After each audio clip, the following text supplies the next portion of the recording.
नमस्कार दर्शकों, मैं हूं आपके साथ माधुरी बंसल और आप देख रहे हैं सिटी नेटवर्क का मथुरा हलचल। और आइए रुक करते हैं आज की खास कुछ खबरों की ओर।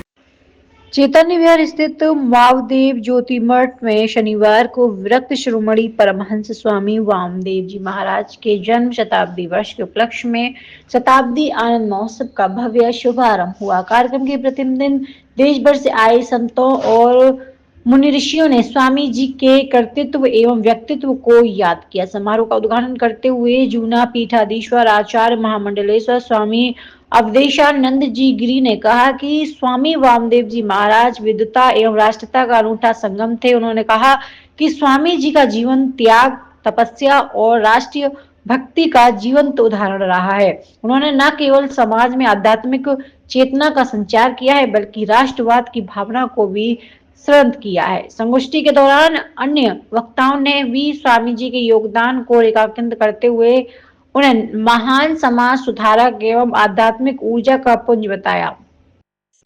महोत्सव के तहत आगामी दिनों में विभिन्न धार्मिक अनुष्ठान, विद्वत संगोष्ठी एवं प्रख्यात संतों के प्रवचन आयोजित किए जाएंगे। शुभारंभ अवसर पर भारी संख्या में श्रद्धालु उपस्थित रहे, जिसमें समूचा मठ परिसर भक्तिमय और आध्यात्मिक ऊर्जा से सराबोर नजर आया। कार्यक्रम में देश के कई प्रतिष्ठित मठ मंदिरों के प्रतिनिधि और गणमान्य नागरिक भी सम्मिलित हुए।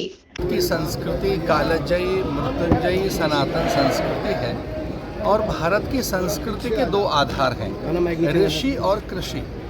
अगर भारत के कृषकों को, भारत की कृषि को और ऋषियों को विलग कर दिया जाए तब यह संस्कृति अधूरी से लगती है। तो भारत की जो संस्कृति है, अक्षुण्ण रही है, जो सनातन है, सार्वभौम है, समीचीन है, प्रत्येक संदर्भ में नूतन और सामायिक है, यह संस्कृति जो चिरजीवी है, इस संपूर्ण संस्कृति का कोई मेरुदंड है और उसकी संवाहक सत्ता है तो वह संत। ऐसे पूज्य वामदेव जी महाराज की पुण्य स्मृति में एक कार्यक्रम हुआ और जो संस्कृति के रक्षक रहे, संवाहक रहे। आज जितना भी कुछ अच्छा सा दिख रहा है भारत में और माननीय प्रधानमंत्री जी के द्वारा जो कुछ भी एक सकारात्मक और विधेयक कार्य इस भारत में दिखा है, एक प्रगति, उन्नयन, उत्थान, वे औद्योगिक हो, कृषि के क्षेत्र में हो, वे अभियांत्रिकी में हो, अथवा तो अंतरिक्ष में हो, अथवा तो कूटनीति में एक बड़ी सफलता अर्जित की हो, ये आज भारत आर्थिक प्रगति के साथ